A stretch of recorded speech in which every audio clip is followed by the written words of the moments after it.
नागरिकता के न्याय के लिए मांग करने के लिए बैठे हुए हैं। यहाँ पे साफ स्पष्ट शब्दों में मैंने लिखा हुआ है कि बेटी अंकिता को न्याय दो और उनके जितने भी दोषी हैं उनको फांसी दो। और यदि पुलकित आर्या जैसे तमाम बलात्कारियों को फांसी हो जाती, अत्याचारों को फांसी हो जाती, तो आज देश में अलग अलग जगह पे इस प्रकार के प्रकरण देखने को नहीं मिलते, जो कि जघन्य अपराध जो आईएसपीटी में, देहरादून के आईएसपीटी में, ये मनुष्य को शर्मसार कर देने वाली घटना है सर।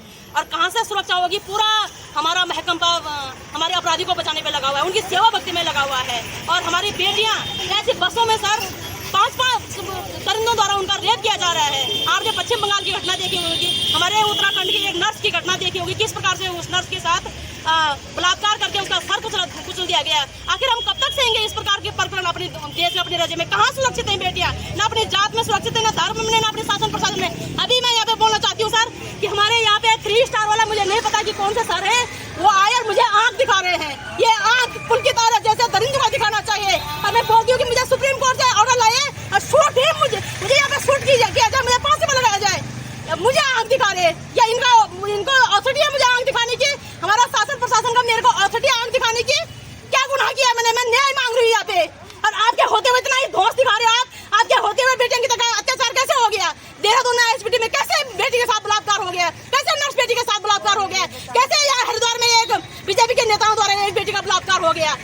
आप हमें आंख दिखा रहे हो जो अपनी अस्मिता के लिए लड़ रहे हैं।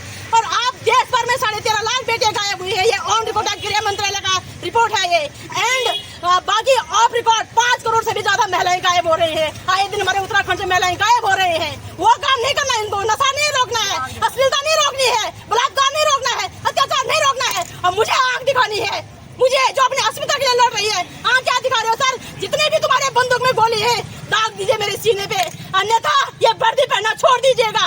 यदि तुम्हारी बस की बात इन बलात्कारों को सजा देना नहीं है, अपराध रोकना नहीं है, बलात्कार रोकना नहीं है, तो या तो वर्दी छोड़िए या तो जितने भी तुम्हारे बंदूक में गोली है मेरे सीने पे दाग दिए, मैं खाने के लिए तैयार हूँ। एहसान कर रहा है हमारा शासन प्रशासन, वर्दी पहन करके पत्थर में बैठ करके शर्म आनी चाहिए। यह वर्दी हमारे उत्तराखंड की वर्दी है, किसी की जागीर नहीं है जो ये वर्दी पहन करके हमको एहसान दिखाएंगे सर। और पद में बैठे चाहे धामी हो, कोई धामी इस्तीफा देना चाहिए। धामी को इस प्रकार के प्रकरण के इस्तीफा देना चाहिए और चुल्लू भर पानी में डूबकर मर जाना चाहिए ऐसे मुख्यमंत्री जी को, जिसके नाक के नीचे सर। मुझे हैरानी है कि बस के अंदर 5 दरिंदे हमारी एक बेटी के साथ बलात्कार कर रहे हैं। किसी को शर्म है इस धरती पे? है कोई पुरुष समाज, कोई महिला, कोई शासन, कोई प्रशासन, कोई मंत्री संतरी जिन्हें थोड़ा रत्ती भर भी शर्म हो? ये 5 दरिंदे एक बेटी के साथ बलात्कार कर रही, कितनी दुर्भाग्यपूर्ण बात है। जानवरों की तौहीन होगी, जानवर रेप नहीं करते, लेकिन ये दरिंदे इस प्रकार से। तो हम मांग करते हैं कि हमें आंख दिखाने वाला शासन प्रशासन इतनी हिम्मत है तो ये पुलकित आर्या को गोली मारे, और नहीं है तो उतार दे सर।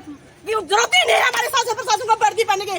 जो उत्तराखंड की माँ बहन की रक्षा नहीं कर पा रहा है उनको कोई आवश्यकता नहीं है पद में बैठने की, उनको कोई आवश्यकता नहीं है वर्दी पहनने की। और मेरा एक भी शब्द गलत है तो मेरे खिलाफ सुप्रीम कोर्ट से लिख कर लाए, मुझे फांसी चढ़ाए 20 चौराहे पे। तो हमारी सुरक्षा ही नहीं होनी है तो क्या फायदा किसी का पद में बैठ करके? हर रोज एक दिन सुन रहे रेप, दूसरे दिन सुन रहे मर्डर, तीसरे दिन सुन रहे ये चीज। क्या बदतमीजी कर रही है महिलाओं के साथ? शर्म नहीं है तुम्हें? तुम्हारा शरीर, जानकारी के लिए बता दो, बायोलॉजिकल बता रही हूँ, तुम्हारा शरीर जो है नारी के रक्त से सींचा हुआ है और तुम्हारे रगों में जो खून दौड़ रहा है तुम्हारी माँ का दूध का दौड़ रहा है। क्या उस माँ की दूध का भी लाज नहीं तुम्हें? महिला को अब्जेक्ट समझ रहे हो तुम लोग? सिर्फ कानून का उल्लंघन करने का अधिकार सिर्फ पुलकित आर्या को है। कानून को शर्म करो। कानून का उल्लंघन करने का अधिकार पुलकित आर्या को, उसके बाप विनोद आर्या को और तमाम पकड़। पुलकित आर्या ने जेलर को हाथ उठाया और कहना चाहती हो कि बहन बेटी को बचाओ।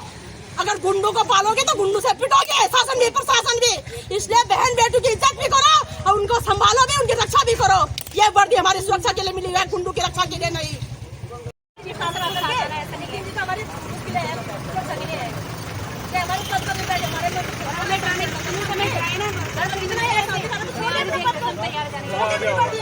अगर कोई और मंत्री हमारी सुरक्षा के लिए है ये नहीं तो हमको तो लिख के दो कि हमारी तुम्हारी सुरक्षा की लिए हमारे लिए लिख के दे दो, हमको लिख के दे दो तुम्हारी सुरक्षा के लिए हमारे लिए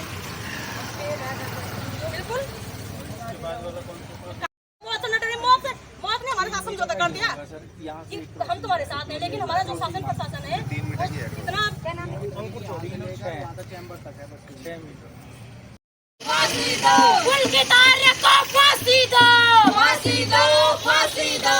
इंकलाब जिंदाबाद, जिंदाबाद, जिंदाबाद। अंकिता के हत्यारों को फांसी दो, फांसी दो, फांसी दो।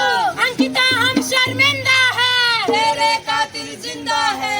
अंकिता हम शर्मिंदा है, तेरे कातिल जिंदा